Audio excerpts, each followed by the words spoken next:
Instruction permanente.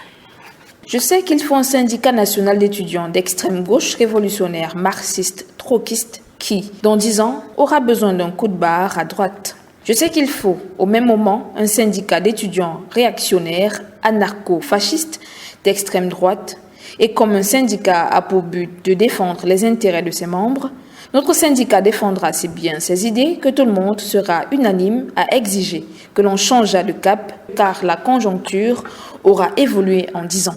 Il faudra donner au syndicat d'anarcho-fascistes de droite un coup de barre à gauche. Les années 50 ont donné naissance à un tiers-monde souverain et indépendant.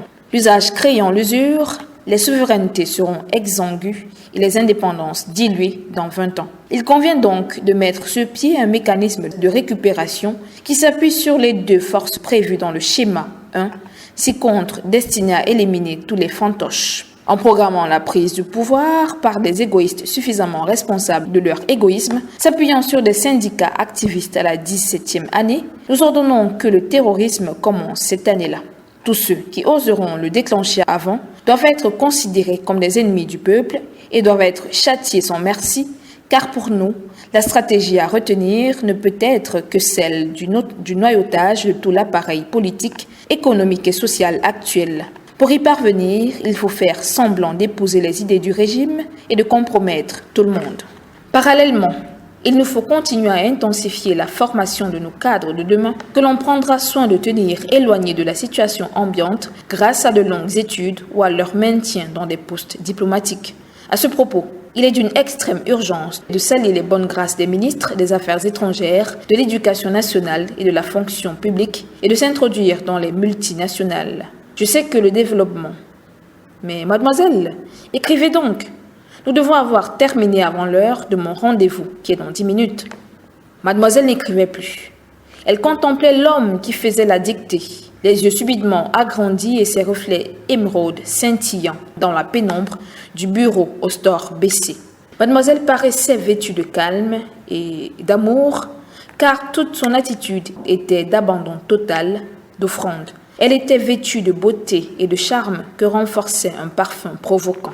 Condor s'aperçut alors, et cela lui arrivait pour la première fois, que cette secrétaire silencieuse, soumise et compétente, est en fait un archange.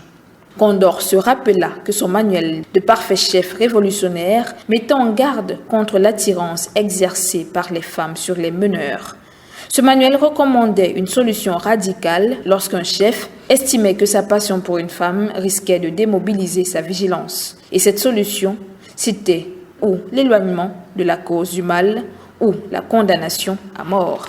Le regard de la fille se posait sur Condor comme un papier-colle sur un objet. Le parfum de la fille enveloppait Condor d'effluves érogènes qui anesthésièrent sa volonté. Condor s'approcha comme attiré par un aimant irrésistible. Il se plaça bien en face de sa secrétaire et, brusquement, l'embrassa sur la bouche où il s'attarda. Comme l'étreinte risquait de durer, la fille repoussa doucement le chef révolutionnaire avant de lui déclarer, la gorge nouée par l'émotion. « Je t'aime. J'attendais avec appréhension le moment où tu t'en apercevrais.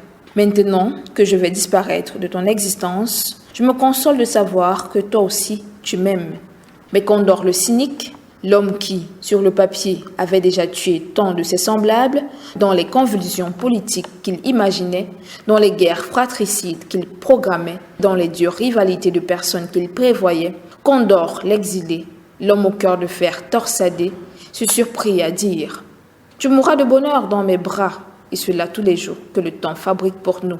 Ne continuons pas ce soir, je me sens tout à coup fatigué. Veux-tu avoir l'amabilité de décommander tous mes rendez-vous ? J'ai envie d'aller nager. Et tu vas m'accompagner. En attendant, viens, que je t'embrasse encore. » La fille archange se leva, prit son sac, s'approcha de l'homme, lui entoura le cou de ses bras et fit feu à la nuque.